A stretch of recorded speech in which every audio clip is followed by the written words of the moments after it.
उनकी कुर्सी पर रख के तस्वीर उतारी गई और सारा जो भी सीजर दिखाया जा रहा है वो उनके कार्यालय का है। इसीलिए हमने कहा कि ये सीजर न क्रूज पे हुआ है न क्रूज टर्मिनल पे हुआ है, ये सीजर वहाँ हुआ नहीं। सारा जो भी मटेरियल सीज बताया जा रहा है ये एनसीबी के कार्यालय में हुआ है। इसीलिए ये फर्जी मामला है।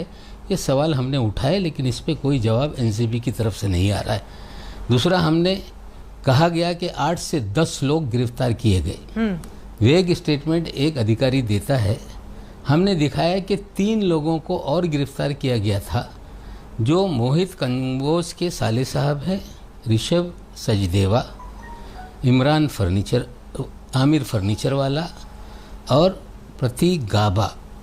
इन लोगों को गिरफ्तार करके ले जाया गया और बाद में 3 घंटे बाद इनको छोड़ा गया। वो भी सारे वीडियोस के साथ हमने खुलासा किया। ठीक है। अब ये कहते हैं कि 6 लोगों को छोड़ा गया था। मैं चैलेंज कर रहा हूँ एनसीबी को कि वो 6 लोग अगर छोड़े गए तो आप वीडियो बता दें कि ये आए थे और 3 लोग और ये 3 लोग छोड़े गए। जब सवाल उठ रहे हैं तो जवाब देने के बजाय लोग उसे अलग दिशा में ले जा रहे हैं। ये हमें लगता है ठीक नहीं। ठीक है। हम तो मांग करते हैं कि भारतीय जनता पार्टी इस विषय को लेके कोई जांच बिठा दे, कमीशन बिठा दे। जो सच्चाई है, अगर मैं झूठ बोल रहा हूँ, इनके कामकाज पे सवाल जो गलत उठाया जा रहा है, तो मैं दंड और सजा भुगतने के लिए तैयार हूँ। अगर फर्जीवाड़ा है तो कार्रवाई क्या होगी ये अगर एनसीबी फर्जीवाड़ा कर रही है तो फिर उसके पीछे कौन है, इस सवाल का जवाब आप दीजिएगा। लेकिन नवाब मलिक जी, जो आरोप आपने लगाए हैं इस पर भारतीय जनता पार्टी का ये कहना है कि दरअसल आपके दामाद समीर खान के खिलाफ जनवरी 2021 में जो कार्रवाई एनसीबी की ओर से की गई थी उसी के खुन्नस आप निकाल रहे हैं और इस वजह से एनसीबी पर आप एनसीबी को लेकर सवाल खड़े कर रहे हैं।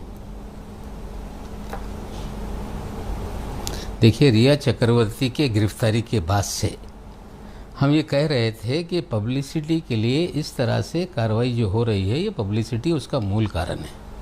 महाराष्ट्र की सरकार को बदनाम करने के लिए, बॉलीवुड को बदनाम करने के लिए, महाराष्ट्र को बदनाम करने के लिए एक षड्यंत्र के तहत ये सारी कार्रवाइयाँ हो रही हैं। उस वक्त नवंबर 2020 में लगातार हमारे बयान छप रहे थे, चाहे वो टाइम्स ऑफ इंडिया हो, चाहे वो मिड डे हो, या बहुत सारे अखबारों में छपे। उसके बाद एक दिन हमारे दामाद को 12 तारीख के रात में 10 बजे सम्मन आया।